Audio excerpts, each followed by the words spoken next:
ഇന്ത്യയിൽ മോദി സർക്കാരിന് കീഴിൽ ന്യൂനപക്ഷങ്ങൾ വേട്ടയാടപ്പെടുകയാണ്. ഇന്ത്യയിലെ പ്രതിപക്ഷ പാർട്ടികളല്ല ഈ ആരോപണം ഉന്നയിച്ചിരിക്കുന്നത്, മറിച്ച് മോദി സർക്കാരിൻ്റെ ആത്മമിത്രമായ അമേരിക്കയാണ്. 2023 US സ്റ്റേറ്റ് ഡിപ്പാർട്ട്മെൻറ്റിൻ്റെ മതസ്വാതന്ത്ര്യ റിപ്പോർട്ടിലാണ് ഇന്ത്യയിലെ മതന്യൂനപക്ഷങ്ങൾ ആക്രമിക്കപ്പെടുന്നുവെന്ന വിവരങ്ങൾ കണക്കുകൾ സഹിതം ചൂണ്ടിക്കാട്ടിയിരിക്കുന്നത്. ഇത്തവണ റിപ്പോർട്ടിൽ പറയുക മാത്രമല്ല, ഇതാദ്യമായി റിപ്പോർട്ട് പുറത്തുവിട്ടുള്ള വാർത്താസമ്മേളനത്തിൽ അമേരിക്കൻ സ്റ്റേറ്റ് സെക്രട്ടറി തന്നെ ഇന്ത്യക്കെതിരെ തുറന്നടിച്ചു. In India, we see a concerning increase in anti-conversion laws, hate speech, demolitions of homes and places of worship for members of minority faith communities. ഇന്ത്യയിൽ മതസ്വാതന്ത്ര്യം ഇല്ലാതാകുന്നുവെന്നാണ് അമേരിക്കൻ സ്റ്റേറ്റ് ഡിപ്പാർട്ട്മെന്റ് പറയുന്നത്. ക്രിസ്ത്യാനികളും മുസ്ലിങ്ങളും മോദി സർക്കാരിന് കീഴിൽ സുരക്ഷിതരല്ല. മണിപ്പൂരിലെ കലാപം തന്നെയാണ് ഏറ്റവും വലിയ ഉദാഹരണം. മതപരിവർത്തന നിരോധന നിയമത്തിന്റെ പേരിലും മറ്റും ഈ സമുദായങ്ങളെ പീഡിപ്പിക്കുകയാണ്. കള്ളക്കേസുകൾപ്പെടുത്തി ന്യൂനപക്ഷ വിഭാഗത്തിലെ ആളുകളെ ജയിലിലടച്ചതായും റിപ്പോർട്ട് കുറ്റപ്പെടുത്തുന്നു.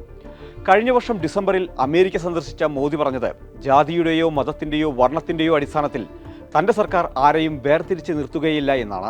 എന്നാൽ ഇതിന് ഘടകവിരുദ്ധമാണ് ഇന്ത്യയിൽ സംഭവിക്കുന്ന കാര്യങ്ങൾ.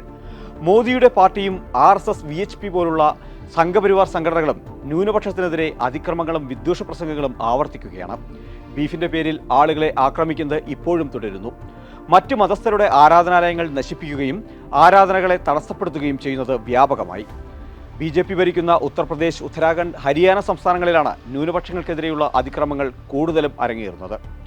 യുണൈറ്റഡ് ക്രിസ്ത്യൻ ഫോറത്തിന്റെ കണക്കുകൾ പ്രകാരം 731 ആക്രമണങ്ങളാണ് ക്രിസ്ത്യാനികൾക്ക് നേരെ മാത്രം 2023 റിപ്പോർട്ട് ചെയ്തത്. മണിപ്പൂരിൽ പോയ വർഷമുണ്ടായ കലാപത്തിൽ 253 ചർച്ചുകളാണ് കത്തിച്ചത്. 200 പേർ കൊല്ലപ്പെടുകയും 60,000-ഓളം പേർ കുടിയിറക്കപ്പെടുകയും ചെയ്തു.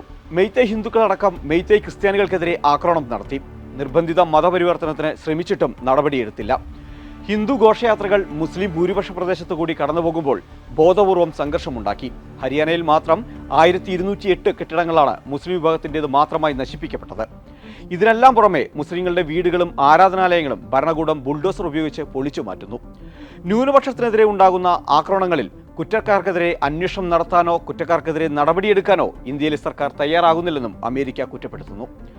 മതന്യൂനപക്ഷങ്ങൾക്കെതിരെ ഹിന്ദുത്വ സംഘടനകളുടെയും ഹിന്ദുത്വ പാർട്ടികളിൽ നിന്നുമുണ്ടാകുന്ന ആക്രമണങ്ങൾ ആസൂത്രിതമാണെന്നും അമേരിക്ക പറയുന്നു. മോദിയുടെ ഓരോ അമേരിക്കൻ സന്ദർശന വേളയിലും ഇന്ത്യയിലെ മതന്യൂനപക്ഷങ്ങൾക്കെതിരെ നടക്കുന്ന ആക്രമണങ്ങളിൽ അമേരിക്ക ആശങ്ക പങ്കുവയ്ക്കുന്നുണ്ട്.